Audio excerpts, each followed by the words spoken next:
History facts کے موضوع دوستو السلام علیکم ناظرین گرامی، حضرت لوط علیہ السلام حضرت ابراہیم علیہ السلام کے بھتیجے ہیں۔ ان کی پرورش بھی حضرت ابراہیم علیہ السلام نے کی تھی۔ آپ علیہ السلام کا وطن عراق کا مشہور شہر دارالخلافہ بابل تھا۔ علاقہ صدوم کے باشندوں کی اصلاح کے لیے آپ کو نبی بنایا گیا۔ آپ علیہ السلام نے اس علاقے کے باشندوں کو ان کی شرکیہ باتوں سے روکا، لیکن انتہائی نافرمان قوم نے آپ علیہ السلام کی تکذیب کی۔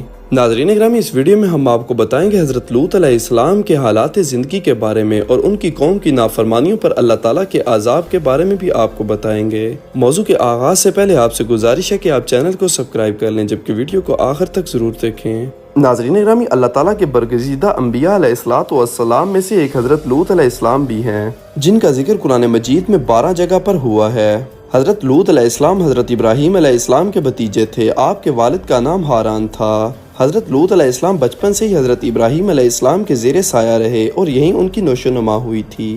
حضرت سارہ اور حضرت لوط علیہ السلام حضرت ابراہیم علیہ السلام کی ملت کے سب سے پہلے تسلیم کرنے والے تھے، جن کے بارے میں ارشاد باری تعالیٰ ہوا، پس ایمان لایا ابراہیم کے دین پر لوط، اور کہا ابراہیم نے ہجرت کرنے والا ہوں اپنے رب کی طرف۔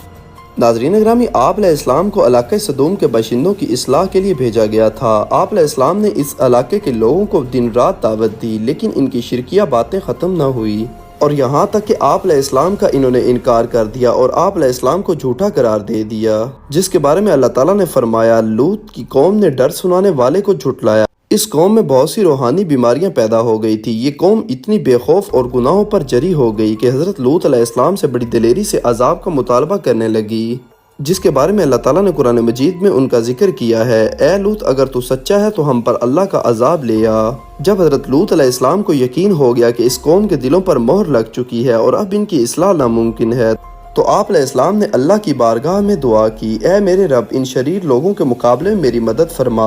آخر اللہ کے نبی کی تکذیب اور ان کو جھٹلانے کا نتیجہ یہ ہوا، جس عذاب کے وہ طالب تھے اس نے انہیں ہلاک کر دیا۔ حضرت لوط علیہ السلام اور ان پر ایمان لانے والوں کو اس عذاب سے محفوظ رکھا گیا۔ جیسے قرآن مجید میں فرمایا گیا، ہم نے ان پر پتھر برسانے والی ہوا بھیجی، صرف لوط کے گھر والے اس سے بچے، ان کو ہم نے بچا لیا سحر کے وقت اپنی جانب سے فضل کر کے۔ ہم اسی طرح بدلہ دیتے ہیں اس کو جو شکر کرے۔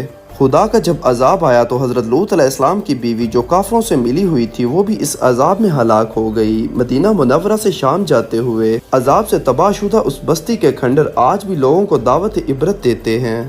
حضرت لوط علیہ السلام اور حضرت بی بی سارہ حضرت ابراہیم علیہ السلام کی ہجرتوں میں ہمیشہ ان کے ساتھ رہے۔ جس وقت حضرت ابراہیم علیہ السلام مصر میں تھے، اس وقت بھی یہ دونوں آپ کے ساتھ تھے۔ مصر میں ان دونوں کے پاس مال مویشی بہت ہو گئے، اس لیے وہاں سے یہ فیصلہ کر لیا گیا تھا کہ حضرت ابراہیم علیہ السلام واپس فلسطین چلے جائیں اور وہاں خلق خدا کو واعظ و تبلیغ کریں، اور حضرت لوط علیہ السلام وہاں سے شرق اردن کے علاقے کی جانب صدوم اور عمورہ کو چلے جائیں اور وہاں رہ کر دین حنیف کی تبلیغ کرتے رہیں۔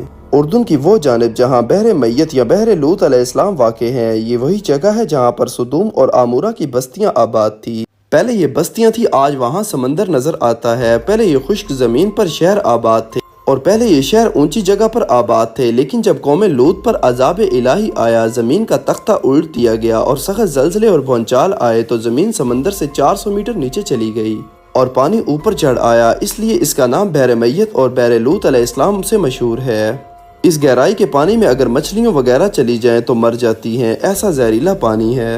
حضرت لوط علیہ السلام کی قوم کی بدعمالیوں کے بارے میں اگر بات کریں تو حضرت لوط علیہ السلام نے مصر سے آ کر شہر صدوم میں قیام کیا اور دیکھا کہ یہاں کے باشندے خدا کی نافرمانی میں اس قدر مبتلا تھے کہ دنیا کی کوئی برائی بھی ایسی نہ تھی جو ان میں نہ پائی جاتی ہو۔ دنیا کی ہر قسم کی برائیوں کے علاوہ وہ اپنی نفسانی خواہشات کو عورتوں کے بجائے مردوں سے پورا کرتے تھے، لڑکوں سے اختلاط رکھتے۔ دنیا کی کوئی بھی قوم ایسے عمل میں ملوث نہ ہوئی تھی۔ اس قوم نے اس ناپاک عمل کو ایجاد کیا جس کا نام لواطت سے مشہور ہے، اور علل اعلان یہ کام کرتے تھے۔ اللہ جل جلالہ نے ارشاد فرمایا، اور ہم نے لوط علیہ السلام کو بھیجا جب انہوں نے اپنی قوم سے کہا، کیا تم کھلی بے حیائی کا کام کرتے ہو جو تم سے پہلے دنیا میں کسی نے نہیں کیا؟ تم عورتوں کو چھوڑ کر مردوں سے اپنی خواہش پورے کرتے ہو، بلکہ تم حد سے گزر جانے والے لوگ ہو۔ اس کے علاوہ یہ بھی تھا، باہر سے کوئی سوداگر کسی قسم کا کوئی مال لاتا تو ہر آدمی دیکھنے کے بہانے تھوڑا تھوڑا مال لے جاتا تھا، واپس نہ دیتا۔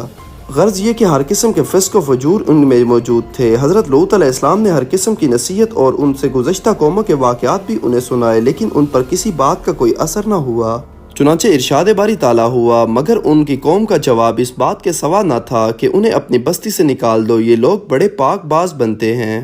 यानी ताना और मज़ाक से कहते हैं बड़े पाकबाज लोग हैं, उनको अपनी बस्ती से निकाल दो, उनको हमारे साथ क्या वास्ता। और सूरह अनकबूत में इरशाद बारी ताला है, क्या तुम मर्दों के पास जाते हो और डाके डालते हो और अपने मजलिस में बुरा काम करते हो। बस उस कौम का जवाब इसके सिवा कुछ न था कि उन्होंने कहा, अगर तुम सच्चे हो तो हमारे पास अल्लाह का अजाब ले आओ। और सूरह शुअरा में है कि लूत अलैहिस्सलाम की कौम ने रसूलों को झुटलाया जब उनके भाई लूत अलैहिस्सलाम ने उनसे कहा, क्या तुम डरते नहीं, मैं तुम्हारे लिए एक मोतबर रसूल हूँ, बस अल्लाह से डरो और मेरी बात मानो। मैं इस पर तुमसे कोई बदला नहीं मांगता, मेरा बदला तो रब्बुल आलमीन के जिम्मे है।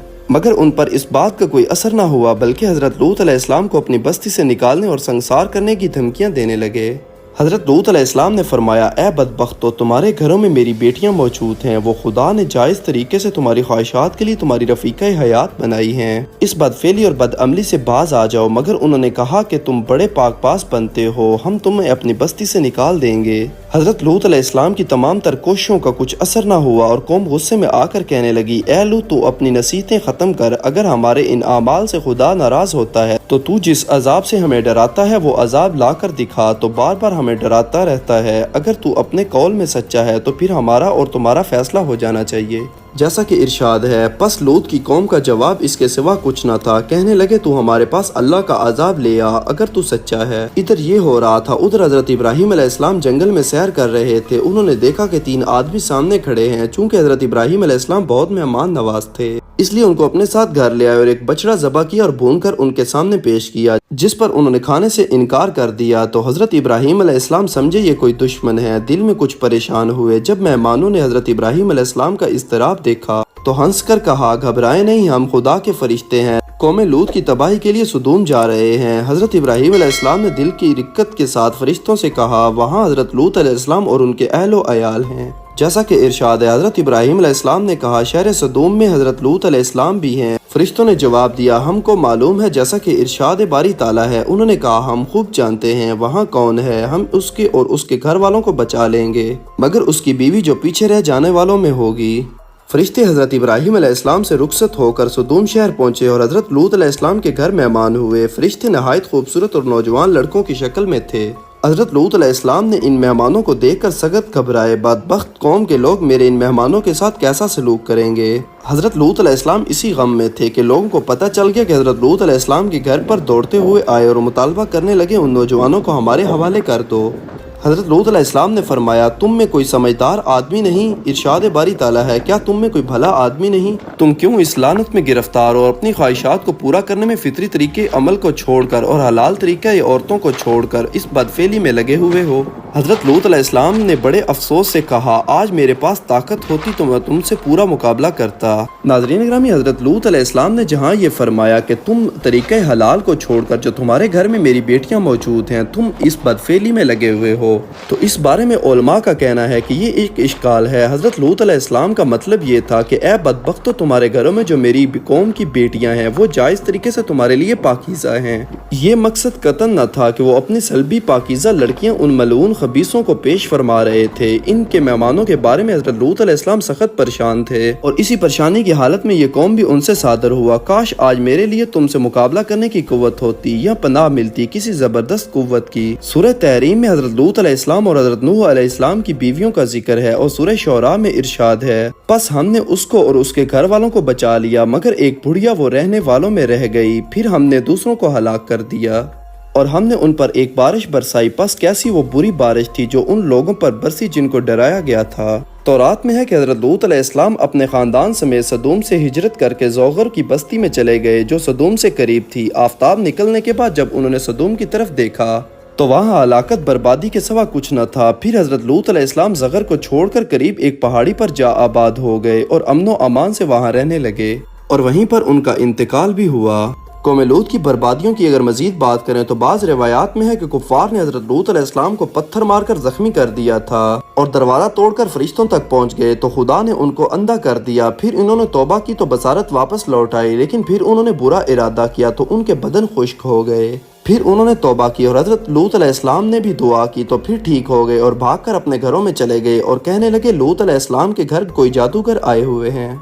इसी तरह वो गफलत की नींद में थे कि सुबह हजरत जिब्राइल अलैहिस्सलाम ने उनके शहर के नीचे से अपना पर लगाकर शहर को आसमान की तरफ उठा लिया, फिर शहर को उल्ट दिया और दरिया से नीचा कर दिया और फिर पत्थरों की बारिश कर दी गई। आखिर अजाब का वक्त आ पहुंचा था। इब्तदा शब हुई तो फरिश्तों के इशारे पर हजरत लूत अलैहिस्सलाम अपने खानदान समेत दूसरी जानिब से निकलकर शहर सदूम से रुखसत हो गए, लेकिन उनकी बीवी ने रफाकत से इनकार कर दिया और रास्ते से लौटकर सदूम वापस आ गई। आखिर सुबह हुई तो पहले एक हैबतनाक चीख हुई जिसने अहले सदूम को तहबाला कर दिया, फिर आबादी का तख्ता उठाकर उल्ट दिया गया, फिर पत्थरों की बारिश हुई और उनका निशान तक मिटा दिया। और वही हुआ जो गुज़श्ता कौमों के साथ उनकी नाफरमानी और सरकशी की वजह से हो चुका था।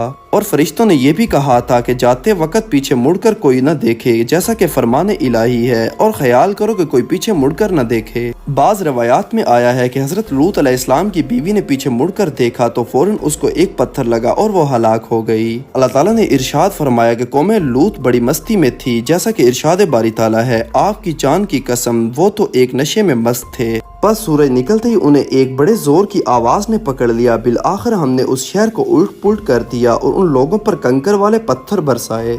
बेशक इसमें निशानियां हैं ध्यान करने वालों के लिए। और सूरह हूद में भी ऐसा फरमाया, उनके लिए सुबह का वक्त मुकर्रर है, क्या सुबह करीब नहीं? फिर जब हमारा हुक्म आ पहुंचा तो हमने उस बस्ती को उलट पुलट कर दिया और उस पर कंकरीले पत्थर बरसाए जो तह बतह थे, आपके रब के पास से निशान लगाए हुए, और वो बस्ती उन जालिमों से कुछ दूर न थी। हजरत लूत अलैहिस्सलाम को फरिश्तों ने अपना राज बता दिया, जैसा कि फरमान रब्बी है। फरिश्तों ने कहा, ए लूत अलैहिस्सलाम, हम तेरे रब की तरफ से भेजे हुए हैं, वो हरगिज आप तक पहुंच न सकेंगे। पत्थरों की बारिश के बारे में तफसीर इब्ने कसीर में है कि उन पत्थरों पर कुदरती तौर पर उन लोगों के नाम लिखे हुए थे जिसका नाम जिस पत्थर पर लिखा हुआ था वो उसी पर आ गिरता था। वो मिसले तौक के थे जो सुर्खी में डूबे हुए थे। ये पत्थर उनके शहरों पर भी बरसे, जो लोग दूसरे देहातों वगैरह में गए हुए थे उन पर भी वहीं गिरे। उनमें से जो जहां था वो उस पत्थर के लगने से हलाक हुआ। कोई खड़ा था, कोई बैठा था, कोई किसी से बातें कर रहा था। वहीं आसमान से पत्थर आया और उसे हलाक कर गया। गर्जे के उनमें से जमीन पर कोई न बचा। इनकी 4 बस्तियां थी और हर बस्ती में 1 लाख आदमियों की आबादी थी। एक रिवायत में है कि 3 बस्तियां थी। बड़ी बस्ती का नाम सदूम था। यहाँ कभी कभी हजरत इब्राहीम अलैहिस्सलाम वाज़ो नसीहत फरमाया करते थे।